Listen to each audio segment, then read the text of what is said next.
The second quarter came in below estimates of 240,000 jobs for April. The workforce saw 175,000 jobs created. The overall unemployment rate increased by 0.1 of a percentage point. Some good news for African Americans. The overall unemployment rate dropped as it did for both Black men and women. Morgan Harper from the American Economic Liberties Project is here to break down these numbers. Well, Morgan, welcome back to Roland Martin Unfiltered. Usually I'm on the panel talking to you, but now I'm guest hosting for Roland. So put in perspective. You're the host now. Well, well, Beyonce said she was going to upgrade me, so I guess this is it. But, I mean, that's good. Congrats. But put in perspective for us what these numbers mean and why did we see the unemployment rate for African-American men and women go down April 2024? Yeah, this was interesting. So, the overall number, as you said, was lower than estimated at 175,000. But I do think it's important to keep in mind that the numbers we've been seeing for the few months I've been on the show talking of 200,000, that's very high. That's not normal. And so still having 175,000 jobs created is a good thing.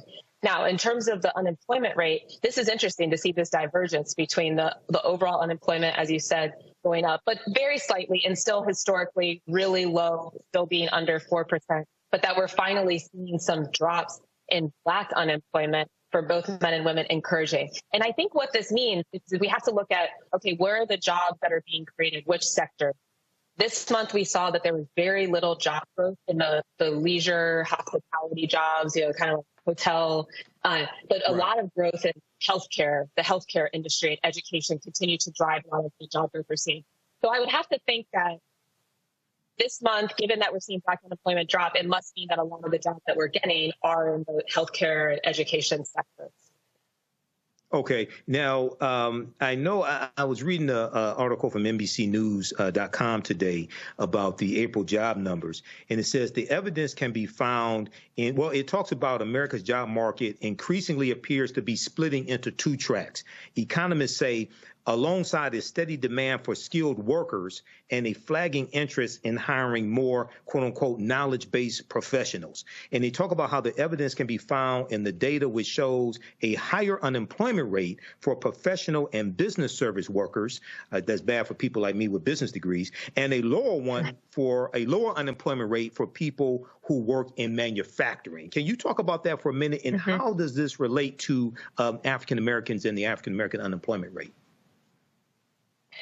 Yeah, I think there is a different economic story depending on what kind of jobs you're doing and, socioeconomic status. And so, for example, we're starting to see a lot more layoffs in some of these professional service tech sectors, but overall layoffs are not very high across the economy. And so, the fact that we're seeing the drop in unemployment among Black men and women suggests that perhaps there's a larger proportion of our population that's maybe not in those professional service jobs, but are in the other jobs where we're seeing growth, like I mentioned before, in the healthcare, education sectors. And so another data point that we saw this month is manufacturing is totally flat. And so even as we see maybe we have pretty good participation there, it doesn't seem like that's driving growth. But another reason why we probably aren't seeing as much growth in that sector is because interest rates continue to be high. For manufacturing jobs to go up, those are kind of like higher cost industries. There needs to be a lot of equipment purchase. And in this interest rate environment, it's unlikely that a lot of business, or not even unlikely, the data bears out, that it doesn't seem like businesses are making that decision. They're kind of hanging steady. And so we're not seeing the employment growth there.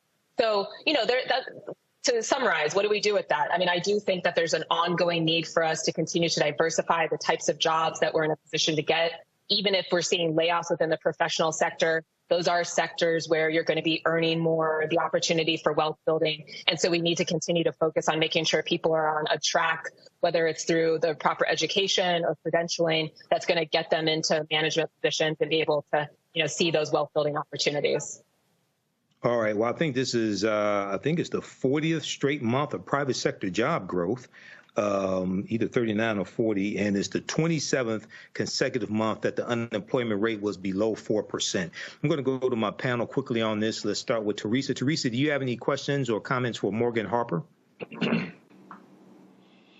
Yeah, I just want you to, well, Morgan, thank you so much for those numbers, because it definitely is important as we figure out why some of the Black unemployment rates are happening. Is your sets also with those who are entering back into the workforce, like if they were formerly incarcerated? Just curious. The data doesn't really get into that, so it's hard to say. But that would be something interesting to look into. And I think that's where we would need organizations that focus on serving that population to probably do some of their own analysis. But I haven't really seen that kind of like national analysis of looking specifically at the reentry population. I mean, another stat I mentioned that's not directly connected to that, but just in terms of like what's driving these numbers, is we have a very high labor participation rate by women. Like 78% of women are participating in the labor force.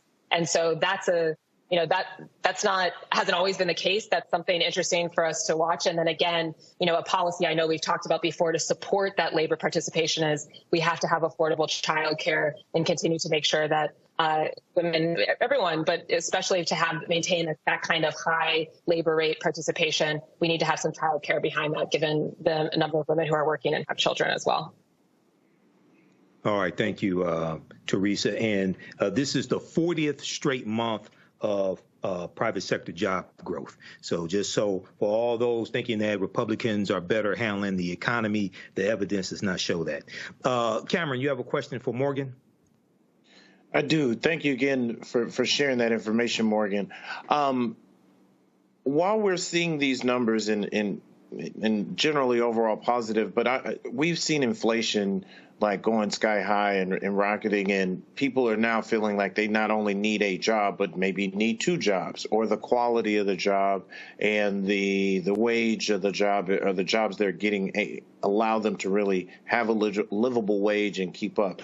Can you do the numbers really dive into the types of jobs, or the types of jobs that African Americans are getting and people are getting, or if these are just jobs, or are these jobs that are or also reflective of maybe people getting more than one job? Because when you see these jobs numbers and jobless rates numbers, I think they're overall generally positive. But we know that when African Americans, when Black folks, when America gets a cold, we get the flu. And so sometimes I want to make sure our people are actually getting good jobs and jobs that can actually help them advance in America. Absolutely. And, I was referencing this a little bit before. It's kind of hard to say. I mean, I don't think that because of the industries that aren't seeing as much growth, manufacturing, some of the professional services, I mean, those are really career type of industries. It's very much possible that the industry that's leading in the job growth for this month, healthcare, for example, I think the experts say, I mean, a lot of that is home healthcare aides. Those are not necessarily jobs that are going to give you a lot of benefits. There's not necessarily a lot of job security, and that might not be putting our people on a road to, more wealth building and security overall. But it does seem like we might be overrepresented there, given that our unemployment's dropping when overall unemployment's going up. And this was the sector that drove the growth this month. All of that to be said, though, is it just 1 month? And, as I mentioned a lot when I come on the show, we can't interpret too much from just 1 month of data. We have to look at the trends. But this is definitely something for us to continue to pay attention to. And then you're absolutely right on prices. I mean, I think as a lot of us know, this administration, since the pandemic, there's been a big focus on trying to lower prices, get the inflation rate to 2%. It's still like about a percentage point off from that, but a lot lower than what other countries are seeing. I do think we have to continue to keep in mind the pandemic was this once-in-a-century event that really drove up prices in a way that nobody really expected, exposed all of these vulnerabilities in the supply chain and in the monopolies. And we have to also acknowledge there are a lot of big, I just lost one of my earbuds. There's a lot of big corporations that have been taking advantage of these once-in-a-century economic conditions to try to make as much money off of us as possible. I mean, an example there, and this is a great one because gas prices, right? That's an area where a lot of people are like, what could we possibly do to control gas prices? It's in the Middle East, it's international, it's complicated. And then this week, there was a case that came out through the Federal Trade Commission that showed executives of oil companies were colluding with OPEC to keep gas prices high. So it's very typical to just try to wave all this off. It's complicated, the economy, who knows, so many factors, when sometimes it's just people that are taking advantage of us, keeping these prices high and make it really difficult to get by with just one job. We need the government to expose this, to enforce the law when people are breaking it, and try to bring these prices down. And that has to be a top priority ongoing and moving forward. So agree. Absolutely. So agree. Thank you. Absolutely. Thank you, Cameron. I had a follow-up question for you, Morgan. Looking at the article from the Washington Post today dealing with the April job numbers, employers added 175,000 jobs in April as labor market growth slows. On page 2, it says the rate of joblessness for African Americans, which spiked last month, which would be April 2024, well, the previous month, March 2024 numbers. Yeah, raising concern among policymakers, fell back to 5.6% between March and April 2024. Black workers tend to be among the most vulnerable to weaknesses in the labor market.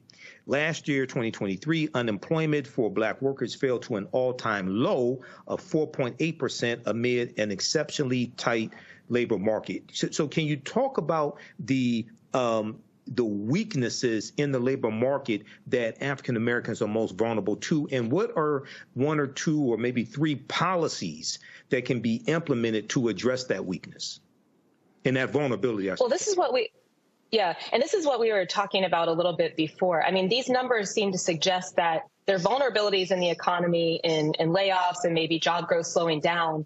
But it seems to be in more of the professional services and tech kind of sectors, right? And so that's suggesting that perhaps we're not as involved in or as overly represented in those industries. I do think that's something for us to pay attention to. I mean, you know, for example, it doesn't seem like the layoffs now are hitting the sectors that they usually do. When you think of the economy slowing down, people are losing the job, you think that it's going to be retail, you think it's going to be leisure and hospitality. Some of these more like, you know, how would I say, you know, like not necessarily as permanent of positions that would be the first to go. And that's not what we're seeing right now. So in that way, it doesn't seem like there's a lot of cause for alarm. The other stat that is a positive stat that we're seeing in these numbers is that the gap between Black and white employment is very narrow. It's usually about double, but we're actually seeing that that's narrowing to 1.6 in terms of the difference. And so, in terms of the income level. So this is another positive development. In terms of policies to address this, I'm going to emphasize again, you know, it's just 1 month. And so we have to kind of continue to see. This is a very volatile economy. People haven't been that great at predicting what exactly is going on month to month. And so it's kind of like easy does it. But we know that there are some basic things that need to happen for us to be okay. We need the economy to continue to grow. It is growing. We need to make sure that we're addressing these prices, like the last question that we were just talking about, that is going to hit us more acutely because we don't have the backup of, you know, generational wealth, maybe the savings as much. And so it's very important that our wages are going as far as they can and bring the prices down and enable people to save. And then cutting out the exploitation in the economy that does hit people who are maybe, again, not as affluent. And that involves law enforcement and making sure that we are having, you know, markets. For example, I mean, here's another one I know we talked about before as well. The grocery prices, trying to make sure that we don't have mergers that are going to raise food prices as well. This all needs to come together to create a situation where we can lead financially stable lives. And we still are on the road to getting there. Right.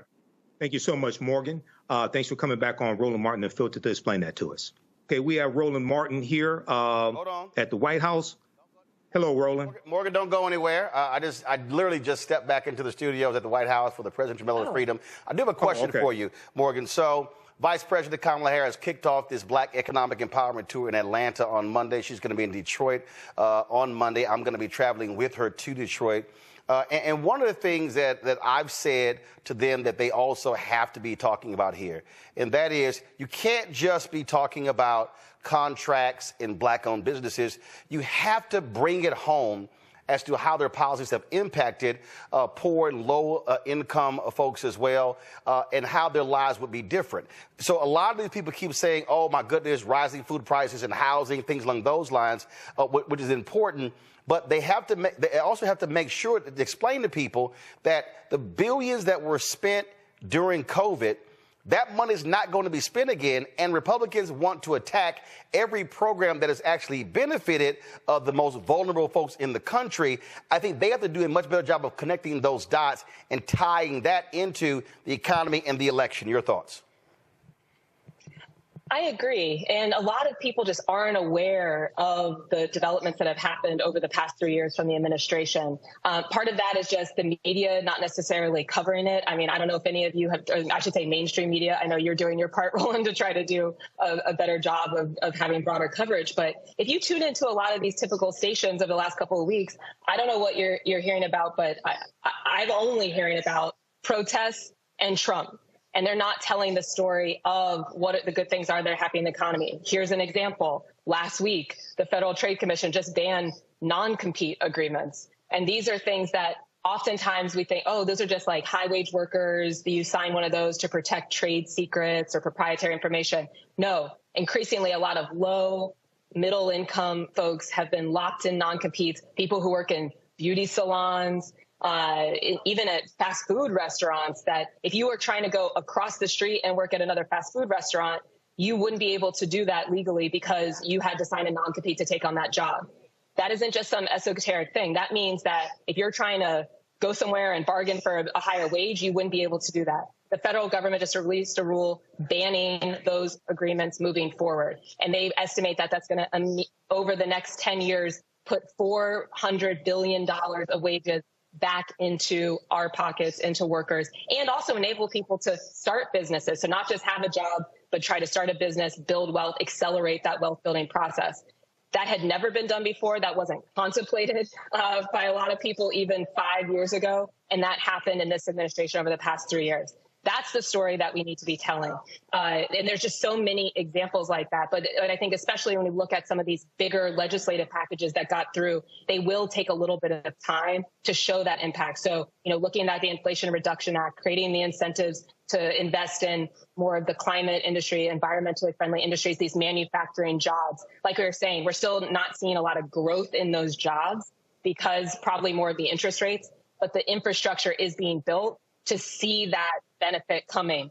Now, the key there, though, is having stakeholders on the ground. And that's why I'm so glad you're saying this economic tour is happening. You're a part of it, because we need to make sure that we have local elected officials on the ground that are feeling the pressure to ensure that the way these programs and policies and the tax credits get implemented are actually hitting our community, that we're getting into the workforce development programs that are going to put you on the road to a trade that will be able to earn over $100,000. That doesn't just happen by creating the program. We need to make sure that we have that pipeline and people on the ground know that that is their responsibility to get to the implementation of these once in a generation policies and make sure that we see the economic benefit from that. And so, yeah, it's a story that we have to tell, and we're going to have to be telling for ourselves. And I'm happy to continue sharing it with you because time is of the essence, as we know. But anybody who's thinking that there hasn't been any changes over these last couple of years, we need to start talking, and please reach out to me because I am happy to walk you through all of the changes we've seen and the groundwork that's been laid for a lot more to come. All right. Sounds great, Morgan. We always appreciate you joining us,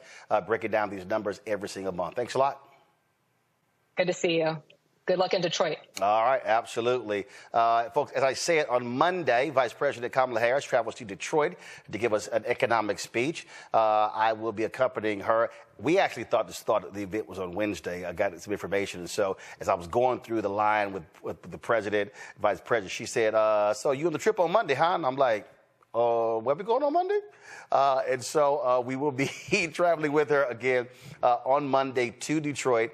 And so we will, of course, live stream her speech right here on the Black Star Network. I will be dropping in reports. I just got the notice, and we're going to be landing about 6:45. And so my goal is to be live. We'll be live at 6, but hopefully I will be able to quickly set up and go live at 7 o'clock from Andrews Air Force Base when we get back. So look forward to that coverage taking place on Monday. Got to go to break. All right. I want to move on to the next topic here. So we talked about when I was, let me switch over to this just a second. All right. Let's pull up this article here. Give us a thumbs up, give us a heart, give us a like on this broadcast. How's everybody doing? Welcome to the African History Network show. It's Sunday, April 28th, 2024. Let's see here. Okay, so I want to go to these other articles. Okay, just give me a second here. We're switching topics.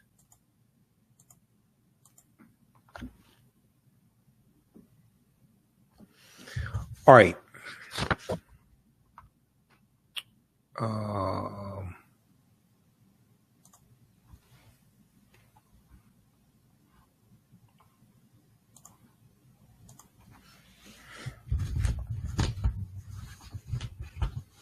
Also, be sure to register for the online history classes that I teach on Saturdays.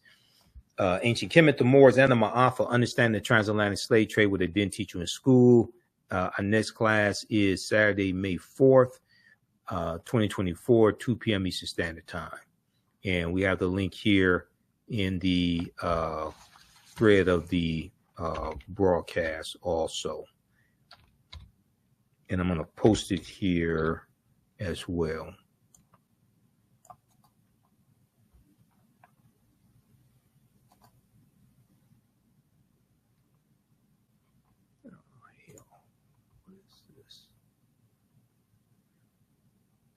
Okay, we'll come back to that.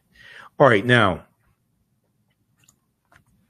when I was on Roland Martin Unfiltered on Friday, we discussed this story and the news out of the White House that Vice President Kamala Harris is going to do a economic empowerment tour. Hold on, where is that article?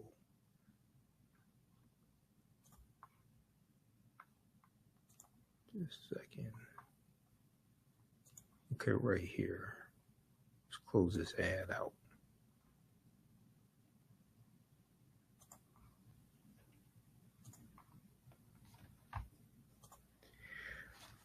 Okay, so when I was on Roland Martin Unfiltered on Friday, April 26th, we discussed this story, this news from the White House that starting April 29th, Monday, April 29th, Vice President Kamala Harris was going on what is called a economic opportunity tour.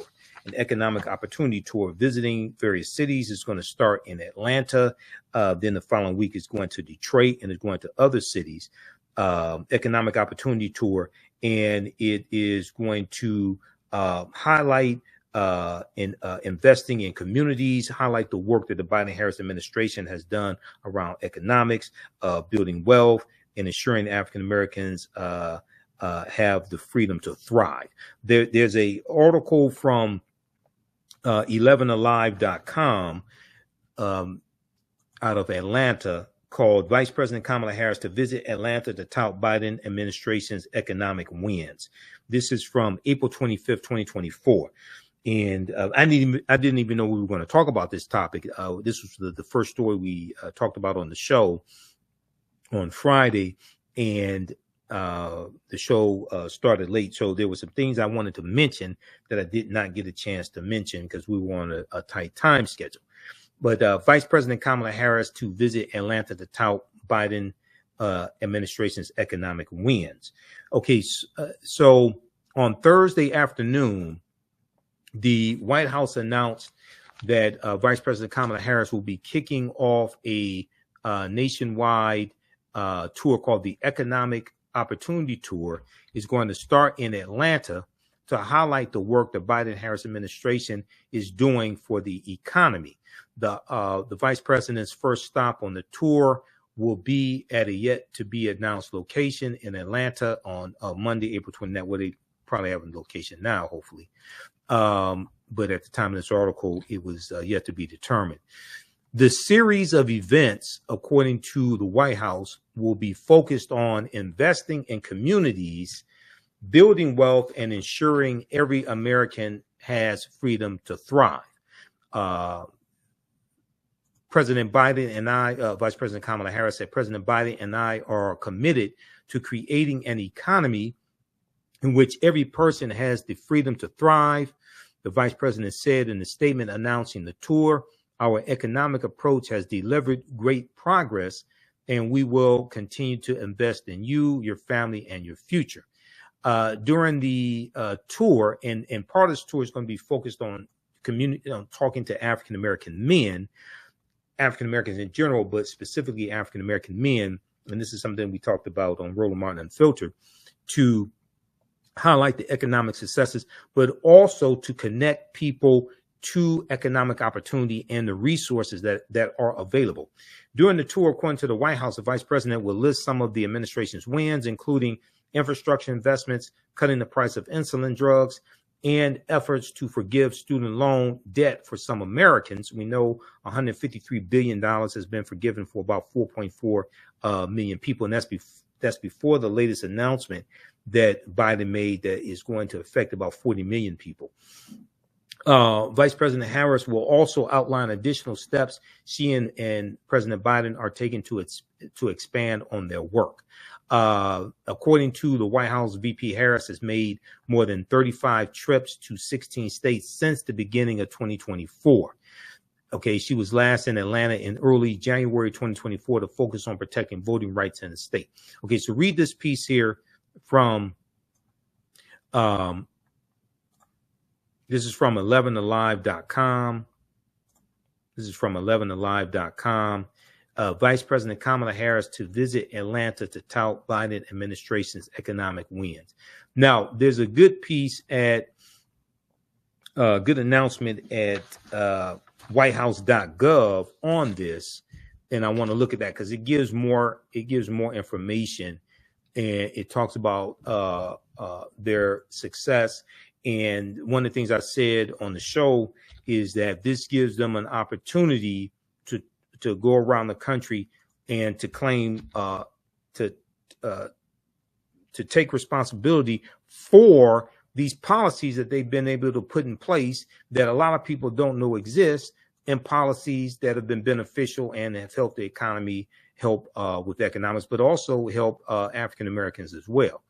Now, if we look here at two things. Number one, you've heard me talk a number of times about this 36-page document that's at whitehouse.gov. Everybody needs to read this, and the black social media disinformation agents are not going to tell you about this. They're not going to go through this on their show.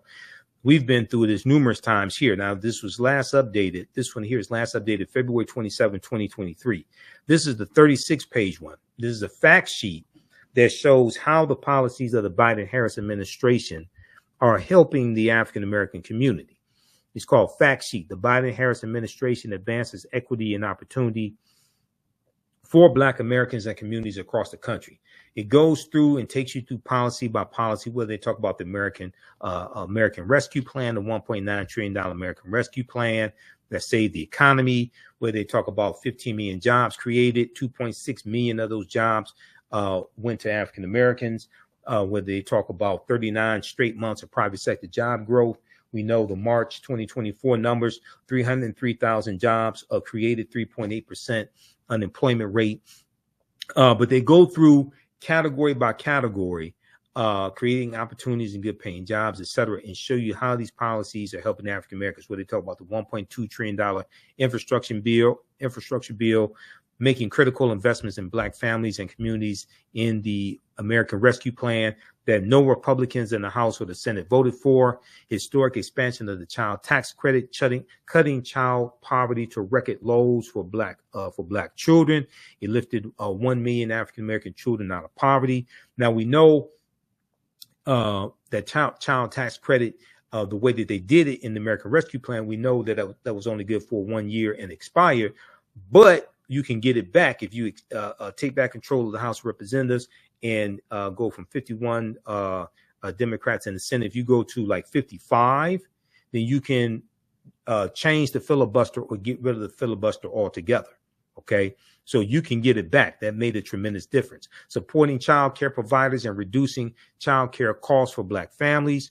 The American Rescue Plan provided a $39 billion lifeline to help child care providers stay open and compensate early childhood educators as they provide safety and healthy environments for children and help parents. So read the rest of that. So they go through category by category. The American Rescue Plan tripled the earned income tax credit for 17 million workers without dependent children. Okay. They talk about things like $7 billion invested in HBCUs, $7 billion allocated for HBCUs, $5.8 billion in 2021.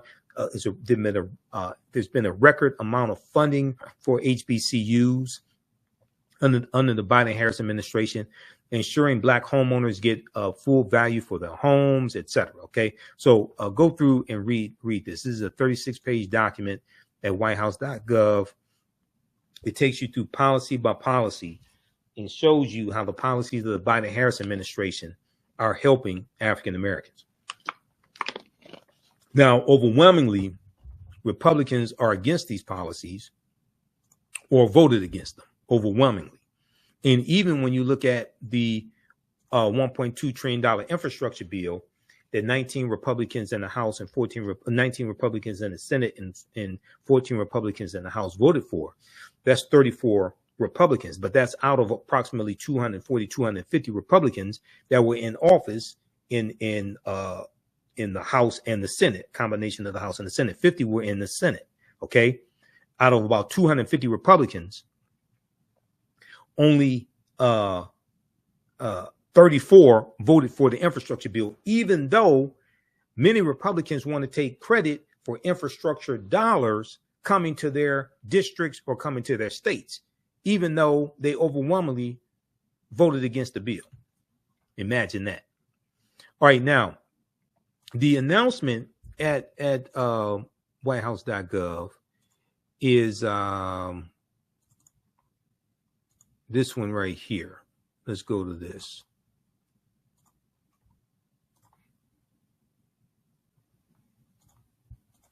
Vice President Kamala Harris launches nationwide economic tour. Okay, this is from this is a press release, April 25th, 2024.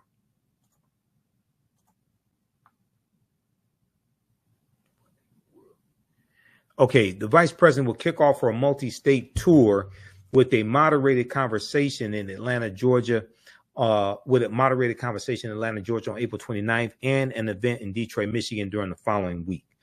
Okay, so it talks about economic opportunity tour, and then it goes and let's see. Okay, it has a statement from Vice President Kamala Harris that I already read.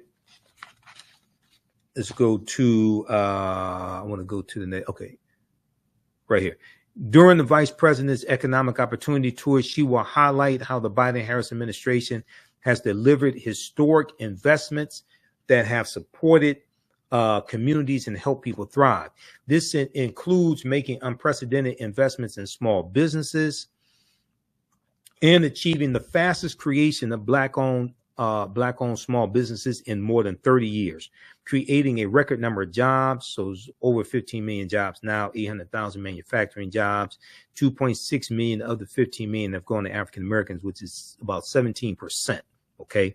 Increasing access to capital for underserved communities, investing in infrastructure, cutting the price of insulin, and expanding access to health care. So you have about 41 million people now who have Obamacare, a record number, okay, a huge success. And many African Americans now have health care who didn't historically have it, didn't have it before the Affordable Health Care Act. Forgiving more student loan debt, erasing medical debt, forgiving more student loan debt than any administration in history, and boosting investments in education, making housing more affordable, lowering child care costs, and increasing the wealth of African American families. So we've seen median household net worth for African Americans increase by 60% under the Biden-Harris administration. Vice President Harris will also outline additional steps that she and President Biden are taking to expand this work. She will be joined on the tour by administration officials, members of Congress, local leaders, and other special guests. Now, what they have accomplished, compare that to what Republicans are talking about, how Republicans have voted, and the policies Republicans support, because overwhelmingly Republicans voted against these policies, okay, or are against these policies. Now, the vice president's tour is a continuation of her nonstop travel to communities across the country. And let's see here, let's go right here. She has made more than 35 trips to 16 states since the beginning of 2024. This includes, and I encourage people to follow Vice President Kamala Harris on Instagram as well as Joe Biden. Go to, if you just follow, because you got all these dumbasses out here who say things like she's not doing anything, she doesn't say anything. That's a blatant lie. Okay? If you just go to Instagram and follow VP on Instagram, if all you did was look at pictures and watch video clips, you would get an education on what's taking place. Okay, she has not been silent. What happens is a lot of the white media does not cover Vice President Kamala Harris. Okay, that's what's happening. A lot of the white media does not cover Vice President Kamala Harris. TheGrio.com does better coverage. April Ryan for TheGrio.com does better coverage than a lot of mainstream media does in covering Vice President Kamala Harris. She has made more than 35 trips to 16 states since the beginning of 2024. This includes consistent travel to meet with small business owners and entrepreneurs in underserved communities to discuss challenges and opportunities they face. In March, she traveled to Black Wall Street in Durham, North Carolina, because there was a Black Wall Street in Durham, North Carolina also. The one in Tulsa was not the only one. To announce $32 million in funds to support historically underserved entrepreneurs. She began the year in Las Vegas, Nevada, where she announced a small business administration rule, an SBA rule that will ensure millions of Americans, now pay attention to this, that will ensure millions of Americans who have served time, who have prison records, who have felonies, are eligible for small business administration loan programs that help individuals start and run small businesses. Okay, who has heard about this? The vice president has long been focused on ensuring that minority, rural, and low-income communities have the capital and resources they need to thrive and support small businesses. Last year, she announced that the Treasury's Community Development Financial Institutions, the CDFIs, the CDFI Fund has awarded over $1.73 billion in grants to 603 community development financial institutions, CDFIs, across the country. Let's see here. Let's go down. Let's skip down here. You can read the rest of this here. Okay, read the rest of that. That's at whitehouse.gov. April 25th, 2024. Vice President Kamala Harris launches nationwide economic opportunity tour. So it's coming to Detroit. I need to see where it is in Detroit because I want to go to that. I want to go to that one. there is this good piece here. I think we talked about this before briefly. This is from December 20th, 2023. This is at whitehouse.gov. Now, that's the official website of the White House. So all the press releases, transcripts of speeches that President Biden gives, updates on what's going on with the administration, policies coming from the administration, what Vice President Kamala Harris is doing. That's all at whitehouse.gov. And you can go to the White House's YouTube channel, which is White House on YouTube, and watch their speeches, things of this nature. Because a lot of that, especially a lot of what Vice President Kamala Harris is doing, white controlled media and cable news largely is not covering. Joy-Ann Reid may talk about it. Reverend Al Sharpton may talk about it. But a lot of that stuff is not covered in cable news. Okay, this one right here, you could take a look at. This covers a lot of the economic success when it comes to small businesses. This is, let me pull this up. President Biden now, this is from December 2023.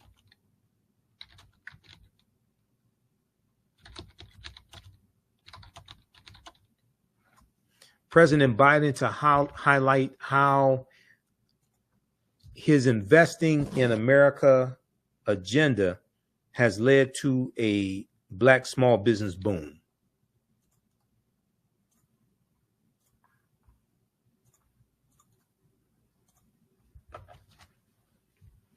Okay, check this out here. This is at whitehouse.gov also. Let's go over to this.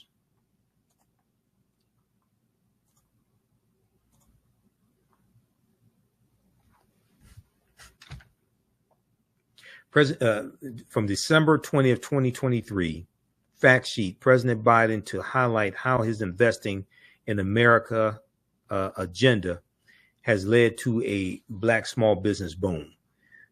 And in here, I'm not going to go through the whole thing, but it talked about Biden visiting the Wisconsin Black Chamber of Commerce. Okay. Says today, President Biden will visit the Wisconsin Black Chamber of Commerce to highlight how Bidenomics is helping drive a Black small business boom and announce new investments in Milwaukee and communities across the country.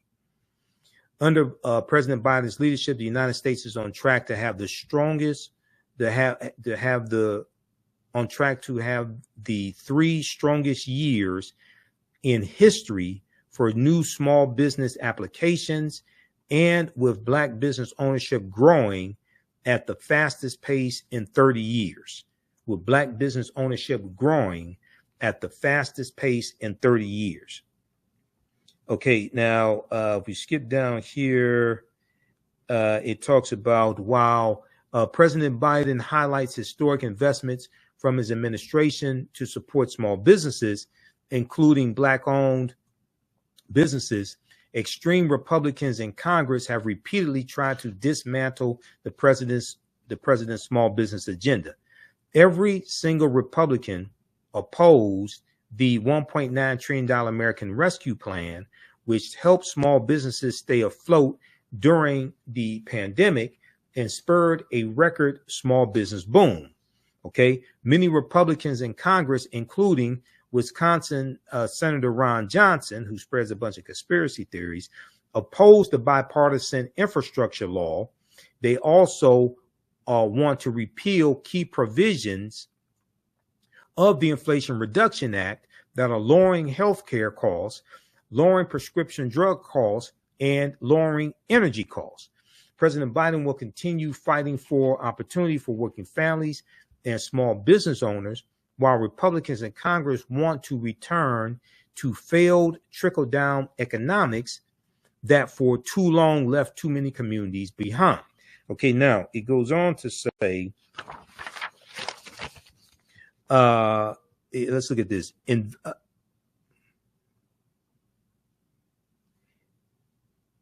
investing in Black entrepreneurship and opportunity. Okay, so they talk about the Hero Plumbing company in, I think that was the one in Wisconsin. It's a Black-owned small business in there's a Black-owned small business in Milwaukee, Wisconsin, that is removing lead pipes in Milwaukee. Okay, now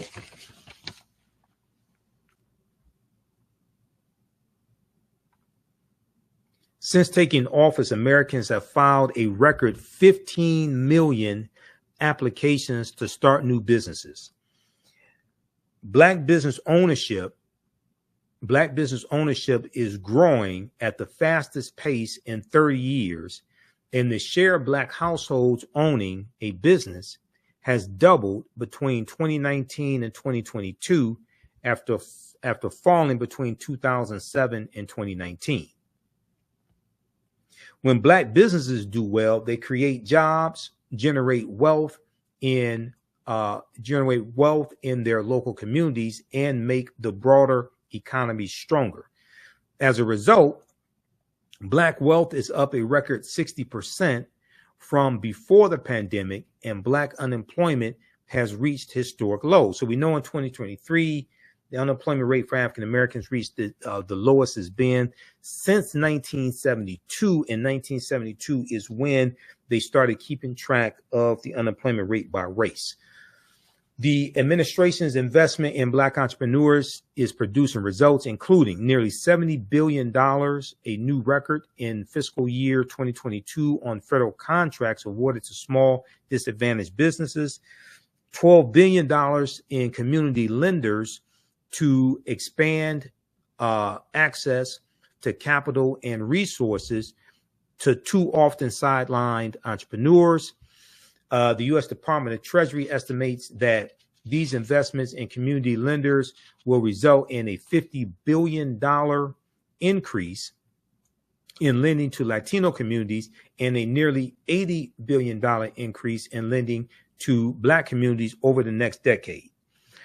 $10 billion in states, tribes, and territories to launch and expand capital access programs for roughly 100,000 small businesses, including $79 million in Wisconsin.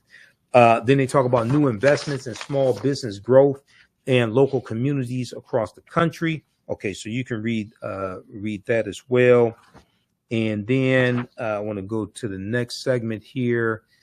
Today's announcements. This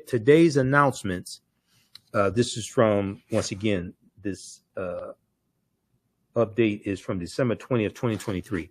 Today's announcements build on historic progress and investments in Black-owned businesses.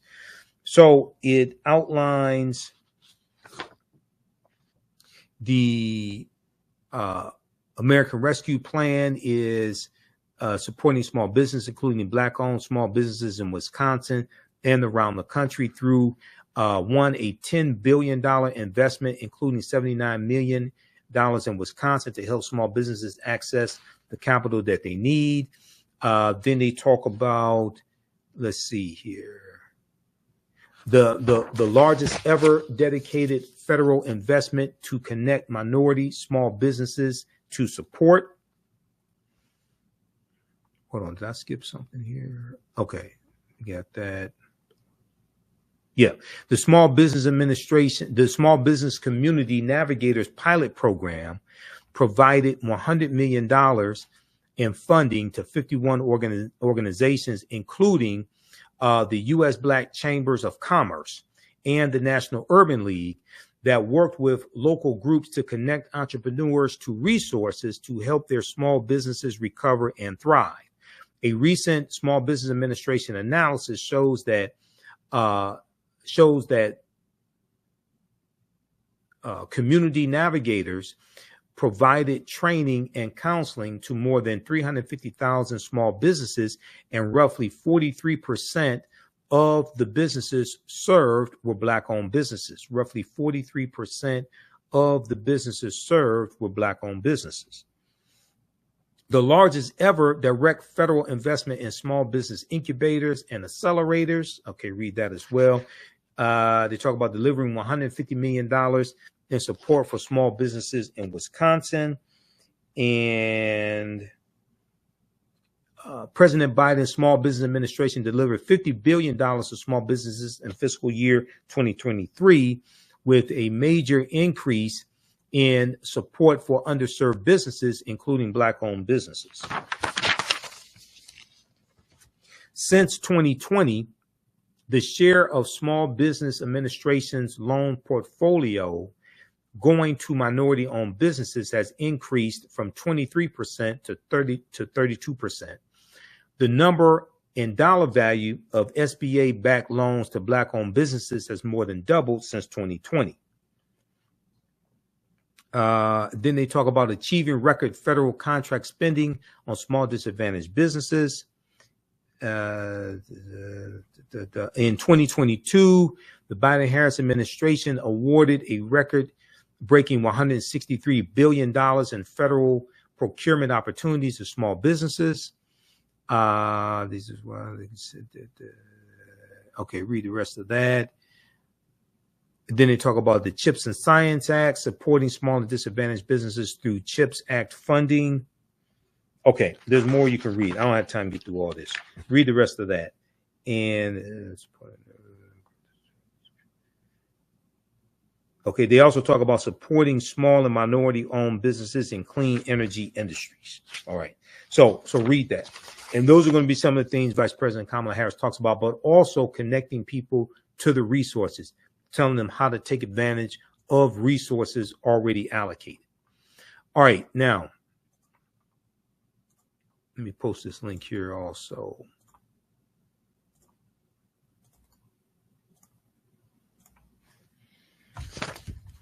Okay, so we got that. Read this article here from the Associated Press. This talks about a surge in wealth has boosted most U.S. households. This deals with what I was talking about and dealing with African-American wealth. A surge in wealth has boosted most U.S. households since 2020 and helped sustain economic growth. This is from the Associated Press, October 18th, 2023. October 18th, 2023.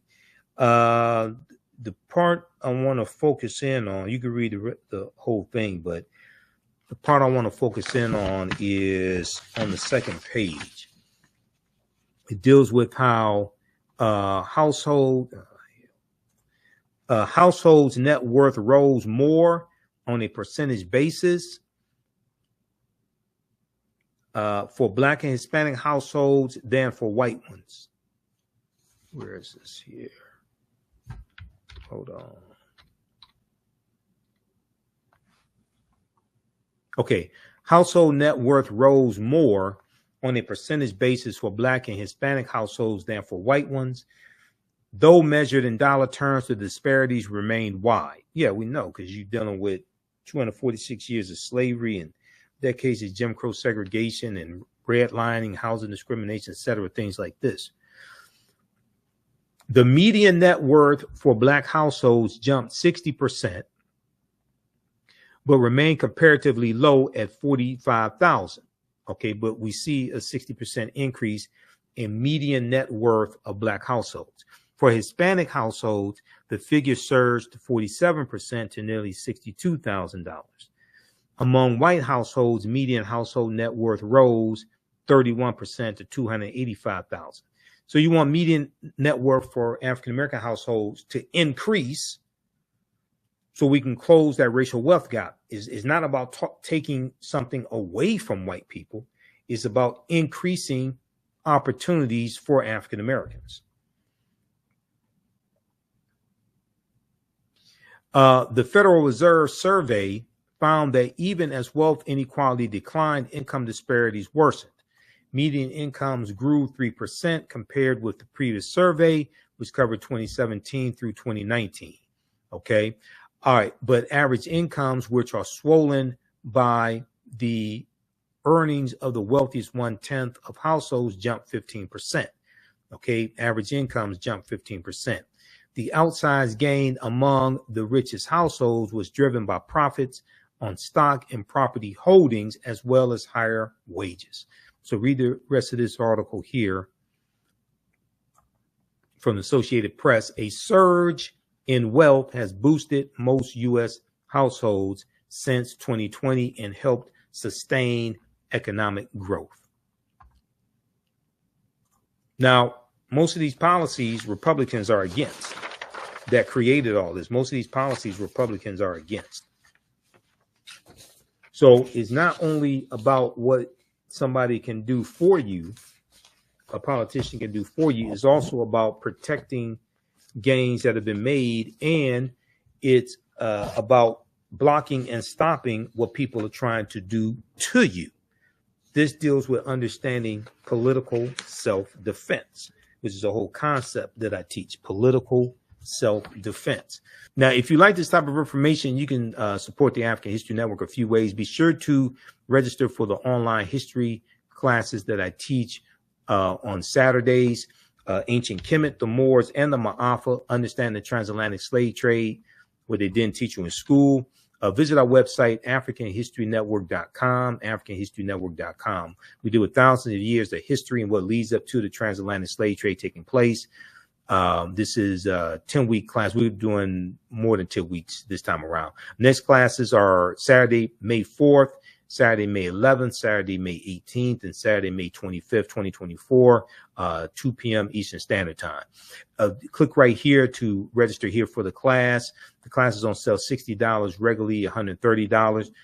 We do the sessions live. All the sessions are archived and recorded. You can go back and watch it any time. So a year from now, 2 years from now, you can still watch the entire course. We have the lesson plan here for the entire course also already laid out, so you can look at the content that we cover. We deal with 80 to 100 articles, and I put together this class. I've been teaching this class on and off since 2017. Okay, I've been studying history 34 years now.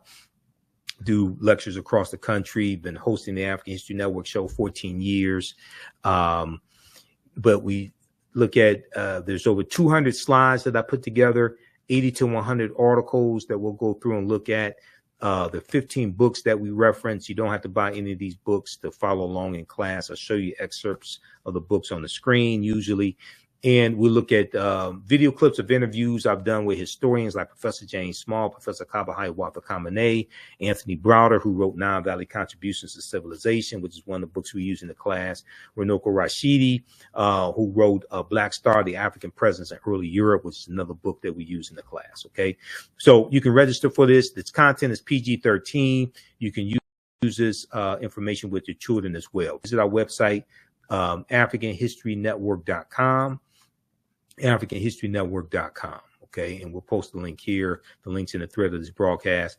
And you can support us through PayPal and Cash App, $ the AHN show through Cash App, $ the AHN show through Cash App, and through PayPal, paypal.me/the AHN show. So we have the information right here on our website as well. This is our official Cash App account, $ the AHN show, SHOW. When you go to it, it'll say Michael and show my picture there.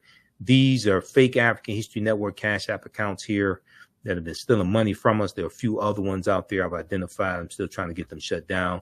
You can click right here on our link and it shows our QR code, okay, for Cash App. This helps us stay on the air, keep doing the research, pay some of the bills,